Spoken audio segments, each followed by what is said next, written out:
내가 누구입니까? 이것은 두 가지 의미로 우리가 불려지게 될 거예요. 내가 도대체 누구입니까? 라고 하는 것이고, 내가 어떤 사람입니까? 라고 자부심을 가지고 나타나는 두 가지 의미로 들 겁니다. 이게 바로 정체성이라고 하는 것이죠.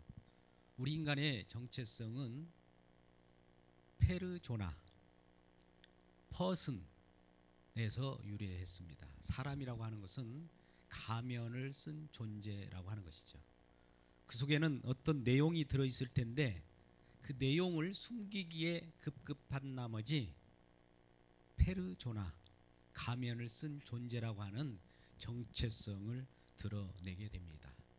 근데 하나님께서는 그러한 우리 정체성을 가지고 있는 가면을 쓴 존재들을 낱낱이 양파의 껍질 벗기듯이 벗겨내는 작업을 하시는 거예요. 오늘 말씀의 내용도 여호와 하나님께서 모세를 부르셔서 그에 대한 너의 정체성을 분명히 하고 앞으로 너 스스로는 살아가는 존재가 아니기에 내가 너와 반드시 함께 있어서 너의 정체성을 드러내며 살아갈 것이다 라고 하는 아주 복된 소식을 전하고 있는 것입니다. 여러분, 모세라고 하는 사람을 아시죠? 모세는 갓난 아기 때 물에 버려진 자입니다. 그랬을 때 바로의 공주가 지나가는 그 물에 쓸려가는 그 아기를 발견하고 건져내었다 해서 모세라고 하는 것이죠. 갓난아기가 태어나서 어디론가 쓰러져 갈 때 그를 건져낸 존재가 모세입니다. 이 모세 이름대로 그도 앞으로 이스라엘 백성들을 쓰러져 가고 넘어져 가고 흘러가는 인생 가운데 건져내는 일을 감당하는 자로서의 이름을 가지고 있는 거예요. 이제 모세가 어느 날 이란 자기 힘을 가지고 살아가게 됩니다. 우리 모두는 각자의 본성대로 살아가는 그 마음이 있죠. 인격과 본성이 있습니다. 그 마음대로 살아갈 때에 내가 누구인가를 알지 못하고 자기 재능과 힘과 자랑으로 살아가게 되죠. 그럴 때 자기 힘을 자랑할 때 어느 날 유대 백성이, 자기 민족이 애굽 사람에게 폭력을 당하는 모습을 보고 그것을 가만히 있지 못하고 의기가 충천해서 그 애굽 사람을 때려 죽입니다. 때려 죽일 뿐만 아니라 모래 속에다가 파묻고 안매장하고 아무것도 없는 듯하게 숨고 있었습니다. 그런데 어느 날 그것이 밝혀져요. 애굽 사람 어느 사람이 죽었다라고 하는 것을 자기 동족 유대 종족에 의해서 그것이 드러나게 됩니다. 바로 모세라고 하는 자가 저 애굽 사람을 때려 죽여서 안매장했습니다 라고 하는 소문을 내자 화들짝 놀란 모세는 광야로 도망을 치게 됩니다. 광야로 도망쳐서 이제 자기 모든 삶을 포기하고 양을 치는 신세가 되었던 것이죠. 이제 모든 왕궁에서 누렸던 모든 것들은 다 버린 채로 자기 자신의 애로운 삶을 살아야 했던 것이죠. 날마다 고독과 함께 밤에 이슬을 맞아가며 양을 치는 그런 신세가 되었던 것입니다. 이 세월이 40년이 들었어요. 40년이 흐를 때 이제 나는 다 모든 것을 포기했습니다. 이제 가벼운 촌부로서 일개 작은 가정의 가장으로서만 살아갑니다 라고 할 즈음 호렙산을 이렇게 여행하는 과정 속에 갑자기 가시떨부 나무 가운데 불이 붙었어요. 그래서 이상하다 이 광경을 본 모세가 가까이 다가갑니다. 그런데 그 가시떨기 나무 가운데 불꽃이 타오르는데 타지 않는 거예요. 이와 같은 신기한 모습을 보고 있자 하니 그 속에서 갑자기 음성이 들립니다. 모세야, 모세야. 이렇게 두 번 음성이 들으면서 하시는 어떤 음성의 말씀은 내가 선 곳은 거룩한 곳이니 내 발에서 신을 벗으라 이렇게 말씀하시는 거예요. 이러한 음성을 들을 때 모세는 그 앞에서 두려워 떨며 그 앞을 응시하게 된 거죠. 응시하는 모습 속에는 가시떨기 나무가 타지 않는 그 모습 속에 음성이 들리는 그 모습이었습니다. 이러한 장면을 통해서 모세는 무엇인가를 알게 됐던 것이죠. 네가 선 곳은 거룩한 곳이니 네 발에서 신을 벗으라. 여러분, 이 당시에 신을 신고 다니지 않는 자는 노예였습니다. 종이었단 말이죠. 종은 지금도 신을 신지 않죠. 우스갯소리가 있습니다. 우리가 아프리카 어떤 원주민을 여행하다가 보았습니다. 그들은 신을 신고 다니지 않습니다. 그래서 한국 사람이 야, 저들에게 신을 신기는 일을 하면 큰 돈을 벌겠다 해서 국내에 돌아와서 신발을 만들기 시작했습니다. 그래서 그들에게 수출을 해서 가져가 보니 그들에게 맞는 신발은 없더라는 거죠. 그들은 신발 신는 것이 역겨운 거예요. 힘든 거예요. 아예 맨발로 다니는 것이 그들의 자유스러움이었습니다. 그래서 그 사업이 실패했다라고 하는 내용이 있습니다. 종은 종대로 살아갑니다. 신발을 신을 수가 없어요. 그런데 모세는 신발을 신은 채로 길을 방황하고 있었던 것이죠. 우리도 마찬가지입니다. 거울 속에 가면을 쓰고 다녀요. 이게 바로 신발입니다. 그 가면을 벗겨라 라고 하는 거예요. 너의 정체성을 좀 알고자 하니 너의 가면을 좀 벗어라. 네가 신고 있는 신발을 벗어 제껴. 너는 본래 종이었다. 종이지 않니? 왜 가면을 쓰고 다니냐? 이렇게 말씀하시는 하나님의 음성을 듣는 것입니다. 여러분, 교육에 대해서 많은 철학자들이 나오고 교육의 내용에 대해서 특출한 그러한 연구가도 나와 있습니다. 프레벨이라든지 몬테소리라든지 들레지 이런 부분들이 있지만 인간의 교육은 그 육신의 어떤 개선과 향상을 도모하고 있습니다.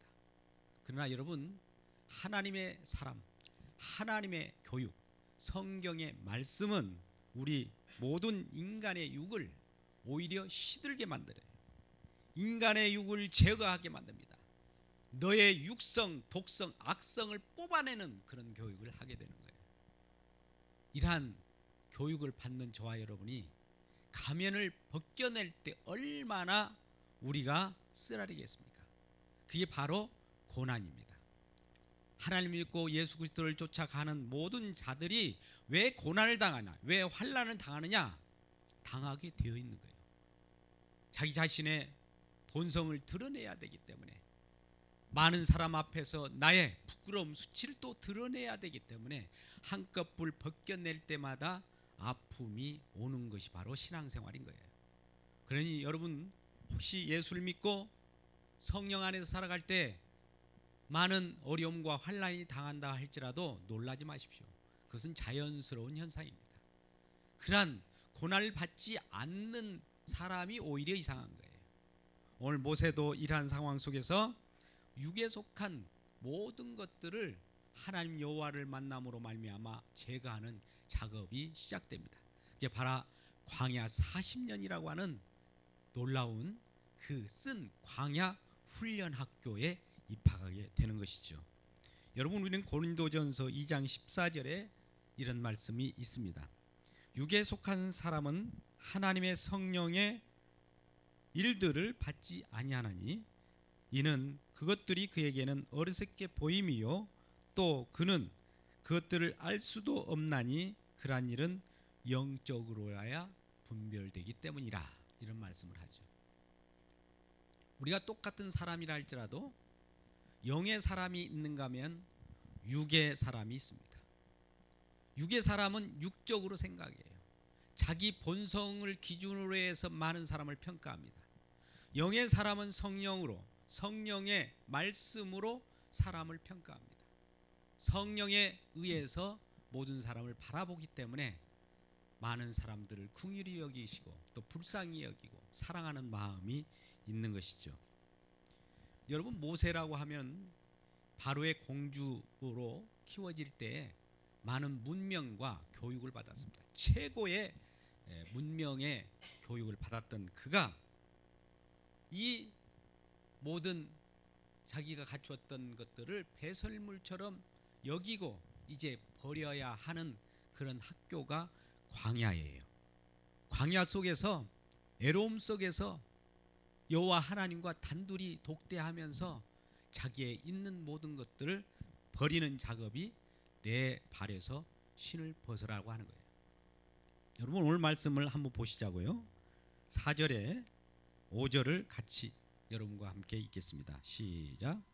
여호와께서 그가 보려고 돌이켜 오는 것을 보신지라 하나님이 떨기나무 가운데 그를 불러 이르시되 모세야 모세야 하시매 그가 이르되 내가 여기 있나이다. 하나님이 이르시되 이리로 가까이 오지 말라. 내가 선 곳은 거룩한 땅이니 내 발에서 신을 벗으라. 4절 말씀 보니까 그를 불러 이르시되 모세야 모세야. 여러분, 하나님 말씀, 하나님은 우리에게 음성으로 다가오십니다. 구약에서 살아계신 하나님이라고 할 때는 말씀하시는 하나님이에요. 또 약속하시는 하나님이에요. 약속하시는 하나님을 아브라함의 하나님, 이삭의 하나님, 야곱의 하나님이라고 합니다. 왜요? 아브라함에게 나타날 때도 약속을 하셨고요, 이삭에게 나타날 때도 약속을 하셨어요. 야곱에게 나타났을 때도 약속을 하시고 약속대로 지켜나가시는 하나님이에요. 여러분, 하나님은 전능하신 하나님이 맞죠? 그렇다면 우리가 생각하는 전능하신 하나님이란 하늘에서 무슨 불호령을 내리고 위대하게 내려오는 그 전능성의 하나님, 그 하나님이 아니고 전능하신 하나님, 성경 속에서 나오는 하나님은 약속을 분명히 지키고 약속을 성취하시는 내 능숙한 하나님을 말씀하는 게 전능하신 하나님이라고 해요. 전능하신 하나님이란 말씀을 꼭 이루고자 또 계획하시고 이루고야 많은 하나님이시라는 거예요. 이게 전능하신 하나님이에요. 근데 우리는 잘못 생각, 인간의 사고방식, 육적인 사고방식은 하나님이시니까 뭐 위대한 일, 뛰어난 일, 기적적인 일을 해내야 하나님 아닙니까? 예, 맞습니다. 그 기적은 그런데요, 요나의 기적밖에 없어요. 약속을 성취하는 하나님으로 이미 증명이 됐다는 거예요. 십자가에서 모든 것을 완성하시는 기적이 최고의 기적이고 다른 기적은 가짜 기적이라는 거예요. 이걸 분명히 하시는 하나님이심을 믿고 감사하는 저와 여러분 되시길 주의 이름으로 축복합니다. 그래서 결과적으로 이 음성이 들리는 그곳, 말씀이 우리에게 선포되는 그곳, 이 강단이 바로 하나님이 계신 곳이고 거룩한 곳이란 말입니다. 말씀이 없는 곳은 세상이에요. 여러분, 세상 속에 많은 이 일 저 일을 경험하실 겁니다. 그 속에 과연 하나님 말씀이 스며 있는가? 스며 있다면 그곳이 바로 거룩한 곳입니다. 그 속에서 말씀하신 하나님이 살아계시기 때문이에요. 그래서 모세야 모세야, 이 들리는 음성 자체는 하나님의 말씀이란 말이죠. 말씀을 듣는 그 곳이 바로 거룩한 곳이니 거룩한 곳에 우리의 인간이 속된 것, 가면을 가지고 있는 것, 이런 것들은 벗겨져야 한다는 것이죠. 그게 바로 내 발에서 신을 벗으라는 음성으로 우리에게 들려지는 것이죠. 그럴 때 이 모세의 반응은 어떻습니까? 6절에 나와 있습니다. 6절을 같이 읽겠습니다. 시작. 또 이르시되 나는 내 조상의 하나님, 아브라함의 하나님, 이삭의 하나님, 야곱의 하나님이니라. 모세가 하나님 배웠기를 두려워하여 얼굴을 가리매. 그 거룩하신 하나님 앞에 우리 속된 우리 인생은 눈을 뜰 수가 없어요. 이건 마치 밝은 빛 앞에 어둠 속에 있다가 나타난 저와 여러분과 같은 거예요.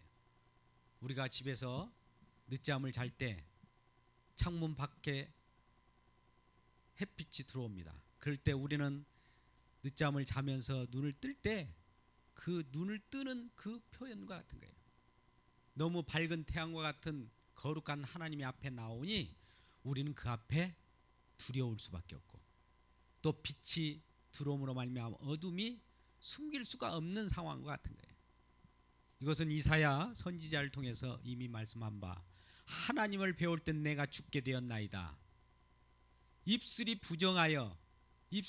부정한 백성 가운데 거하여서 하나님을 배웠으니 이제 부정한 나는 거룩한 앞에서 죽을 수밖에 없다라고 하는 상황으로 놓여지게 된 거예요. 이것은 누가복음 5장 8절에서도 나타납니다. 예수님을 만난 베드로가 예수님 앞에서 나는 죄인으로소이다 라고 하는 고백이 나와버려요. 하나님을 만난 사람은 죄인입니다라고 하는 것이 첫 일성입니다. 우리가 죄인임을 알지 못한다는 것은 아직도 내 정체성을 알지 못하는 거예요. 하나님을 만나고 하나님을 경험한 사람은 날마다 주여 나는 죄인으로소이다, 나는 아무것도 할 수 없어요, 나는 하찮은 존재입니다라는 고백하는 거예요.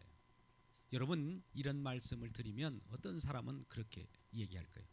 그렇게 끝까지 죄인이면 어떡합니까? 의인으로 살아가야죠. 할 수 있다 하면 된다. 노르만 빈센트 필이라고 하는 목사님 계셨어요. 그는 날마다 긍정의 사유를 가지고 살아가라고 합니다. 여러분, 긍정에 대한 법칙은 하나님 말씀에 대한 긍정이지 세상에 대한 긍정이라고 하지 않았습니다. 근데 많은 사람들이 그 가운데 이 말씀을 오용해서 세상에 긍정하면서 살아간다는 거예요. 누가 세상에 긍정하라고 성경에 말씀하셨습니까? 하나님의 말씀에 긍정하고요, 세상을 부정하라고 그랬어요. 예수님께서 너희가 나를 따라오려면 너 자신을 부인하고 나를 따르라고 한 거예요. 세상에 가지고 있는 갖가지 가치관, 경험, 자랑 모두 내려놓아야 됩니다. 우리가 가지고 있는 이력들 찬란할 것입니다. 그 모든 것도 내려놔야 됩니다. 하나님 앞에서는 아무것도 아니에요. 하나님 앞에서는 그 전능하신 지혜와 지식의 총아인 하나님 앞에서 인간이 아무리 빼어난들 그 얼마나 우수하겠습니까? 아무것도 아닌 줄 도토리 키재기입니다. 그런데 우리는 할 수 있다 하면 된다. 뭘로요? 하나님의 말씀으로 할 수 있다라는 거예요. 근데 우리는 세상 지식으로 할 수 있다라고. 긍정적인 사고방식, 적극적인 사고방식. 긍정적인 사고방식이 어디서 나왔습니까? 적극적인 사고방식이 말씀에서 나왔습니까? 아니지 않습니까? 하나님은 이 세상을 심판하러 오신 분이에요. 세상을 긍정하지 않습니다. 세상을 심판하고 건져내기 위하여 오신 분이에요. 근데 어떤 사람들은 세상 경험을 가지고 진단을 합니다. 물론 그것도 잠시 잠깐 효과는 있어요. 어떤 사람은 혈액형을 가지고 판단해요. 통계이기 때문에. 사람을 항상 혈액형, A형이네, 고집세네, O형이네, 남자답네. 누가 그렇게 여러분들에게 심어놨습니까? 그 말씀에는 없는 거예요. 근데 그것이 전부인 양 사용하다가 멸망자가 되는 거예요. 하나님 앞에 이 모든 지식과 우리가 가지고 있는 지혜와 이력은 신을 벗어야 되는 거예요. 주님 앞에 신을 벗어야 돼요. 그것이 바로 하나님의 임재하는 그 곳이고 그러한 현상입니다. 우리도 이와 같이 주님 앞에 예배할 때 하나님의 음성이 들리고 하나님의 강단 말씀이 선포될 때 모든 걸 내려놓을 때 우리 주님의 은혜와 임재가 시작되는 거예요. 이러한 은혜가 충만한 저와 여러분 되시기를 주님의 이름으로 축복합니다.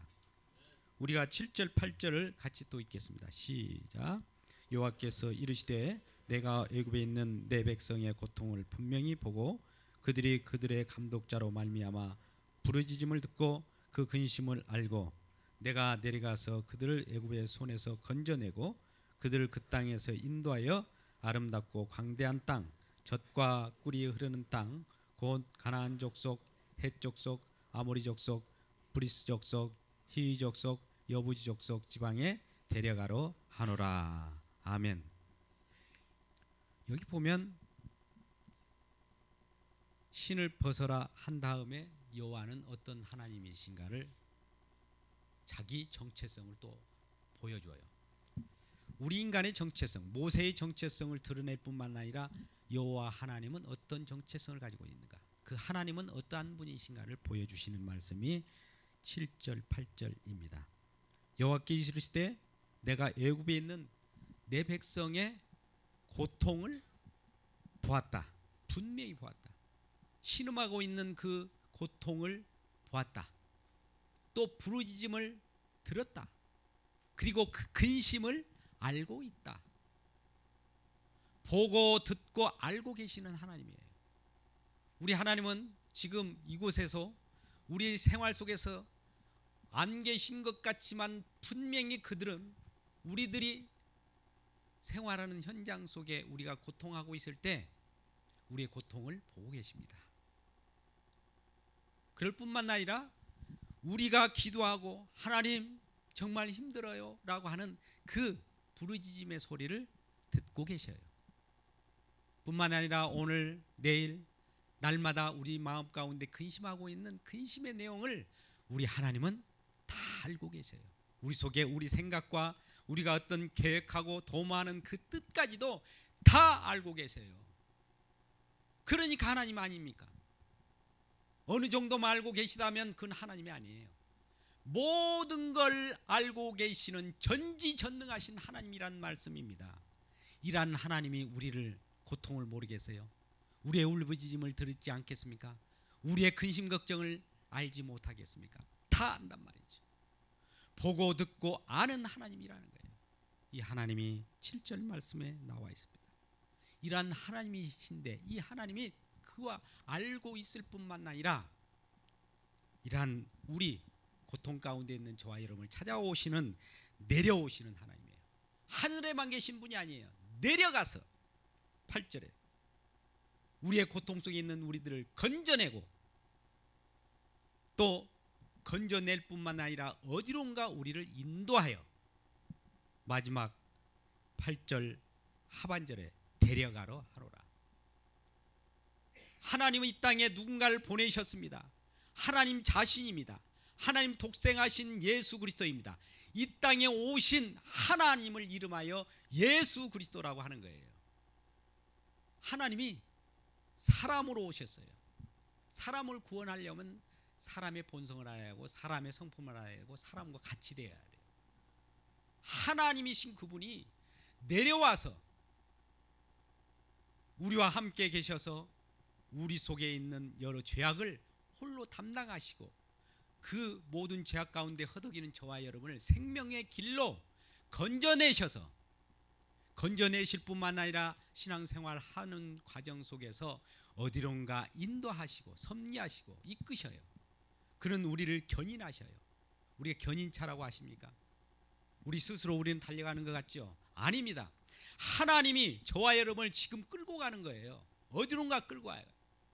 사명이 있는 자는 죽지 않습니다. 그 사명이 마칠 때가 죽지 않으니까 걱정하지 마십시오. 내일 언제 죽을까 염려하지 마십시오.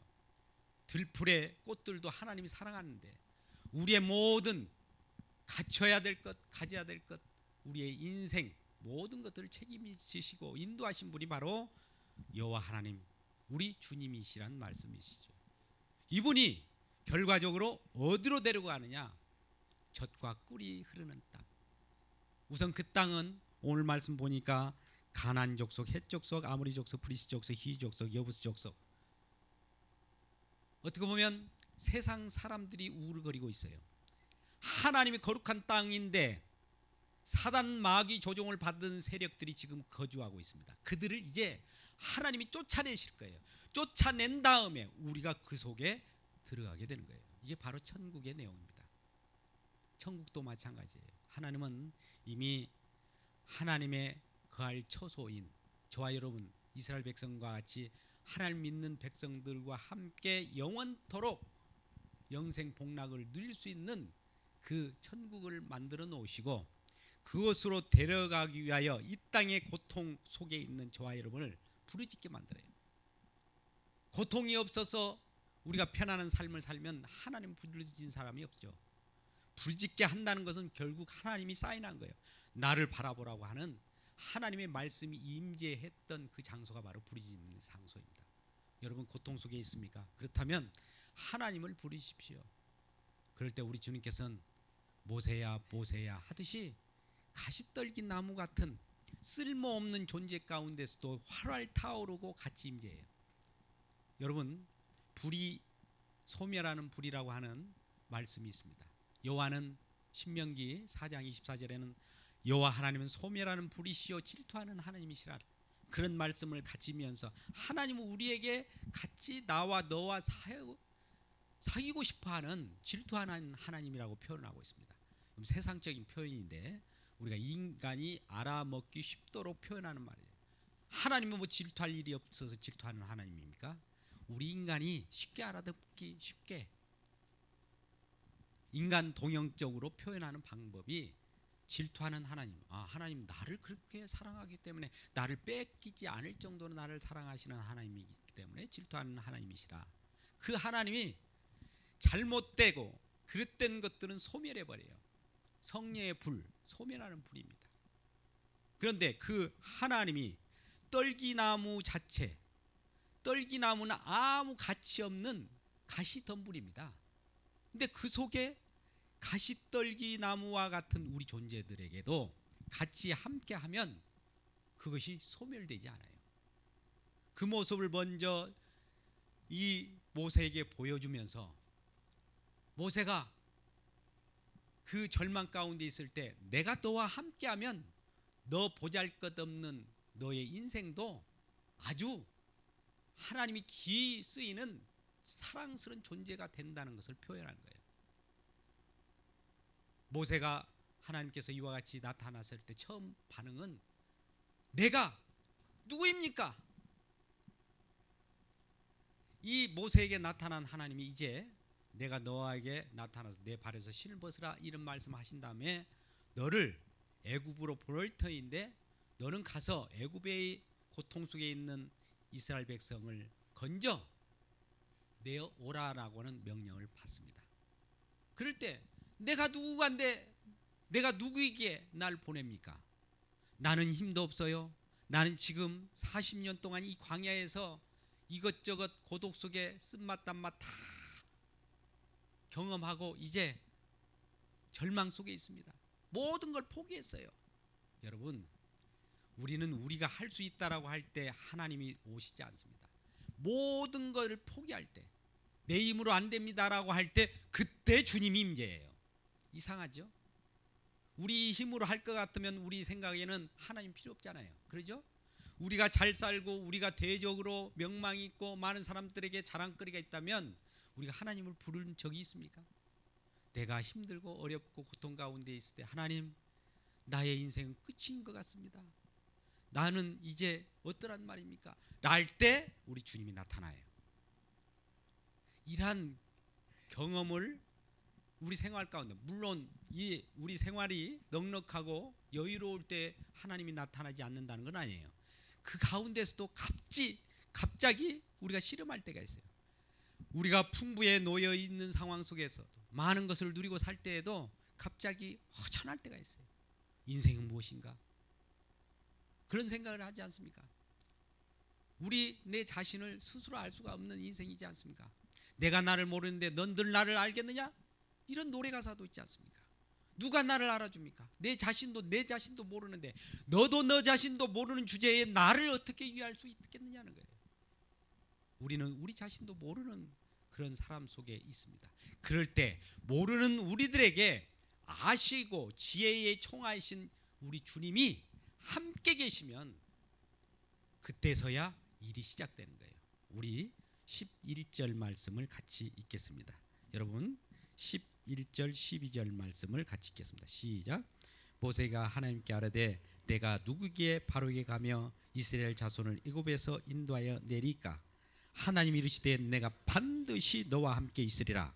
내가 이스라엘 백성을 애굽에서 인도하여 낸 후에 너희가 산에서 하나님을 섬기리니 이것이 내가 너를 본된 증거이라. 11절 내가 누구이게? 이제 내가 누구기에 이 말씀은 두 가지 음성을 들려줘요. 그동안 내가 힘이 있을 때는 하나님이 도와주지 않으시면서 이제야 내가 광야에서 40년 동안 썩고 애로이 굶주리면서 그렇게 지내고 이제 나이가 들어서 쓸모없는 존재 이때 왜 이제 찾아오십니까? 라고 하는 항변일 수가 있어요. 두 번째는 왜 내가 갑니까? 이 내가 누구이기에 이런 하나님께 저항하는 그러한 음성으로 들을 때가 있는가 하면 내 정체가 나는 쓸모없는 사람입니다 라고 하는 그 고백을 하는 두 가지 음성으로 들려지는 거예요. 두 가지 다 똑같습니다. 나는 쓸모없는 존재라고 하는 그 바탕에 저변이 있는 거예요. 그랬을 때 내 정체성을 바로 알았구나. 그래, 내가 너를 스스로 알지어다. 내가 내 죄를 알지어다. 이렇게 알았을 때 우리 주님은 그때서야 우리에게 함께 하십니다. 이제 하나님이 함께 하시고 반드시 내가 너와 함께 하시리라 약속하셨어요. 오늘 12절 말씀 있지 않습니까? 반드시 너와 함께 있으리라. 그래서 여러분 아까 앞쪽 2절 말씀으로 돌아와서 한번 보시자고요. 여호와의 사자가 떨기나무 가운데로부터 나오는 불꽃 안에서 그에게 나타내시리라. 여호와의 사자는 하나님 보내신 천사예요. 하나님 자신을 표현하는 겁니다. 왜요? 하나님 자신이 우리에게 나타나면 우리가 죽거든요. 떨기나무 가운데로부터 나오는 불꽃 안에서. 떨기나무가 저와 여러분이에요. 쓸모없는 저와 여러분이에요. 그 가운데 오셨어요. 그 가운데 계시면서 말씀하시는 것을 보여준 거예요. 미리 하나님은 우리들에게 이 세상 모든 만물을 통해서 자기 자신을 드러냅니다. 우리가 그 음성을 듣지 못하고 믿음의 눈으로 보지 못하기 때문에 안 계신 것처럼 보여요. 그러나 우리가 성경 말씀의 내용을 가지고 성령의 능력으로 세상을 바라보세요. 모든 것들이 하나님이 말씀하고 계시는 그 음성임을 여러분들이 느낄 수 있을 겁니다. 이 음성에 민감한 저와 여러분 되시기를 주의 이름으로 축복합니다. 보잘것없는 나 이제 와서 왜 이러십니까? 라고 하는 이 항변 속에서 하나님은 그럼에도 불구하고 내가 너와 함께 있으리라. 하나님이 함께 하시면 모든 것이 이루어지는 거예요. 이제 하나님은 하나님 일을 하시는데 우리 인간 안에서 일을 하십니다. 우리 인간을 통해서 일을 하셔요. 왜 우리 인간을 통해서 일을 하실까요? 하나님은 혼자서 다 일을 하실 수 있는데 그럼에도 불구하고 인간 속에서 일을 하시고 인간을 통해서 일을 하시는 이유는 우리를 증인으로 삼기 위한 거예요. 우리 속에서 일한 것을 우리가 화들짝 놀라며 하나님이 하셨습니다라고 하는 고백을 받기 위한 거예요. 그게 바로 증인이라고 하고 증거라고 하는 거예요. 하나님은 우리와 관계없이 어떤 일을 지금 하실 수 있어요. 지금도 하고 계셔요. 그 일도. 그러나 우리를 통해서 하시는 일들이 있더라는 거죠. 그것은 우리를 통해서 하신 일들을 우리들로 하여금 알게 하시고 또 알 뿐만 아니라 하나님이 하셨습니다라고 하는 것을 고백할 때 하나님께 영광이 되고 하나님이 찬양이 되는 거예요. 이러하기 위하여 모세를 부르듯이 저와 여러분을 부르신 겁니다. 이와 같이 모든 저와 여러분을 하나님께서 부르시고 사용하시는 저와 여러분 되시기 주의 이름으로 축복합니다. 그러한 자들이 행복한 자예요.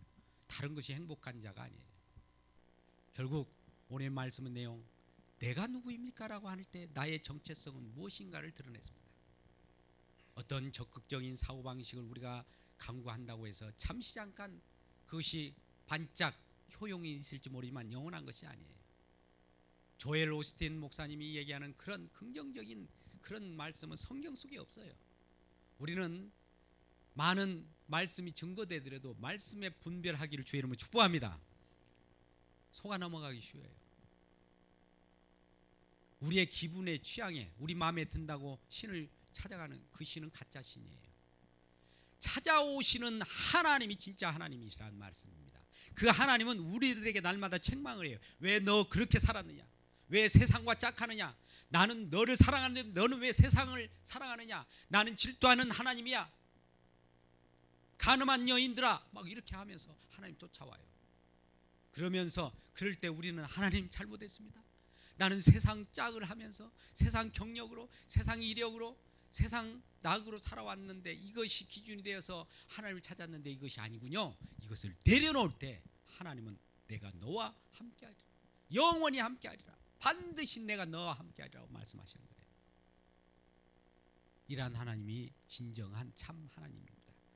이러한 참 하나님을 맡고 또 이와 같이 이 주님과 함께 더불어 살아가는 기쁨의 백성 되시기를 주의 이름으로 축복합니다. 마지막입니다. 그렇다면 나의 정체성이 내가 누구입니까? 라고 할 때 우리는 신을 벗는 존재입니다. 여러분 따라서 해봅시다. 제가 묻겠습니다. 여러분 누구십니까? 이렇게 묻거들랑 나는 신을 벗는 사람입니다. 이렇게 말씀합니다. 여러분 누구입니까? 네, 그 신을 벗어야 종이 되는 거예요. 종이라고 하는 것은 하나님께 온전히 순종한다는 말입니다. 여러분 순종하지 않으면 잡종됩니다. 하나님께 순종하고 말씀에 그대로 살아가는 저와 여러분 되시기를 주님의 이름으로 축복합니다. 기도하겠습니다. 아버지 하나님 감사합니다. 오늘도 하나님께서 말씀을 주셨기에 우리가 나의 정체성을 알 수 있었습니다. 하나님 내가 누구입니까? 나는 한때도 우리 하나님을 멀리 떠나 살아가 본 적이 없다고 하나 언제나 하나님이 안 계신 것처럼 살았습니다. 내 정체성도 모르고 내가 세상에서 이리저리 뛰며 어떻게 보면 세상 속에서 발광하며 살았습니다. 이러한 저희들이 주님 앞에 나올 때 나의 모든 신발을 벗고 나의 경험, 자랑, 이력 모든 것을 내려놓습니다. 이제 늦이지만 우리 주님께서 이때가 하나님께 기다렸던 때라는 것을 알고 하나님이 임재하신 그때를 기다려 싸우니 오늘 또 우리에게 임재하셔서 거룩한 하나님의 땅 천국의 백성으로 사용하여 주시고 더욱더 하나님과 기쁨을 누릴 수 있는 영원한 천국 백성으로 삼아 주시옵소서. 예수님의 이름으로 기도드리옵나이다. 아멘.